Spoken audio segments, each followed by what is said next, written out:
Hey, I'm Sensei Federico, and this is the Sickle and the Dagger. All right, let's start with the Sickle. Actually, it's kind of funny that you say sickle. You know, you think of like an icicle, and a dagger, you think of like a knife. So they both kind of have those pointed edges to them. So let's go with the sickle. So you step your left foot out of the way. Now, always make sure that when you do that first step, you understand that there's a punch coming. More times than not, you know, pretty much a lot of the Kempo system is right punch. So your first thing is diamond drill, step out of the way. Now you're gonna bring your right hand up and deflect. When you're doing these higher techniques, really focus on making sure that you're chambering and the hand's going in a nice straight line coming up, meaning you want to shoot your deflecting block as opposed to a vertical outward block kind of comes more out. Your deflecting block comes straight up. Reflection, deflection. So meaning the punch comes and now I'm deflecting it, meaning I'm pushing it in another direction. And you can't stop a punch, you can only guide it. So when I step, I'm guiding out of the way, that's one. All right, now I'm coming over, I'm gonna do my ridge hand, then I'm gonna pop back, I'm gonna do my heel palm, then I'm gonna finish it up, I'm gonna do my eagle's beak. I kind of flip my palm one way or the other, but I'll kind of get into that. Actually, let me borrow Senpai Jesse for this. Special guest Senpai Jesse, yay! Yay! He's here. Okay, so the sickle, so there's right punch, and we deflect, we come up, and we fan it through, and we ridge hand. All right, now from here with your heel palm, there's two ways you can kind of do this.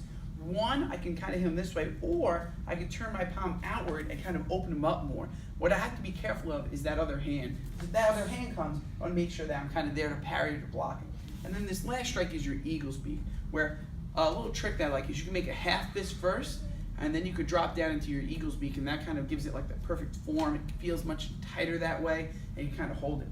So back to the sickle. So I throw this punch. So we go deflecting block, which really turns into a fan block. So if you hear me say, oh, it's deflecting or fan or deflecting, in order to get to a fan block, you kind of have to start with this deflecting and then follow through. So you go ridge hand, and you come back up and use your heel palm. Or if I want, I could always heel palm up higher if I really needed to.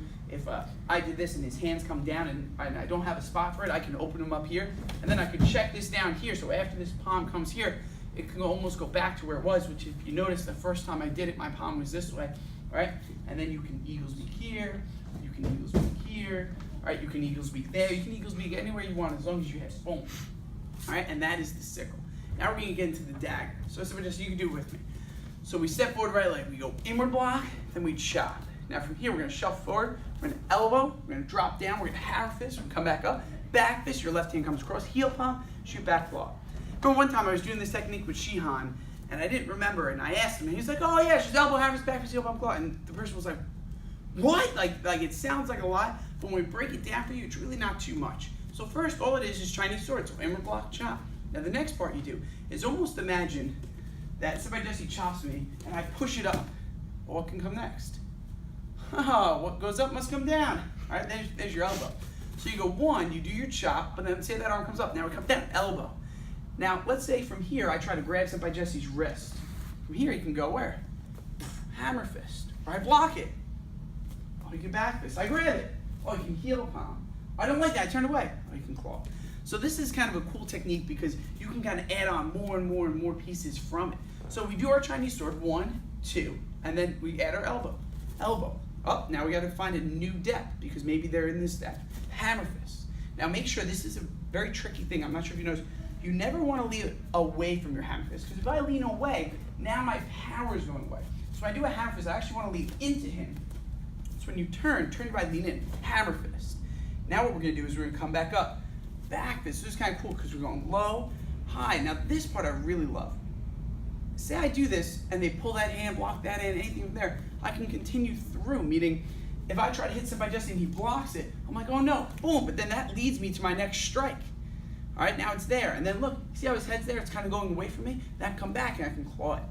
So again, let's go through one more time. So we got Chinese sword, elbow, hammer fist, and again, in hammer fist, back fist, heel, palm, claw.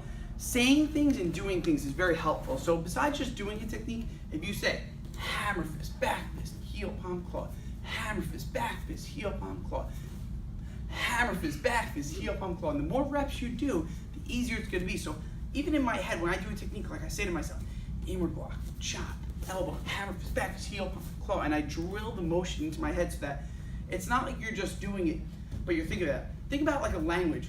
You know, when you talk to yourself in your own head, you talk in the language that you're born into. So meaning, if you are born and you're speaking Italian and you learn English, you still think in Italian, even if that's your second language. So like when I do a technique, even if I just know it, I'm thinking in my head, I think Kempo.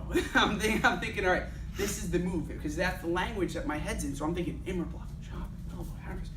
When you do it. So when you do it, not only just do it, but say it to yourself. And that's kind of a tip that will really help you.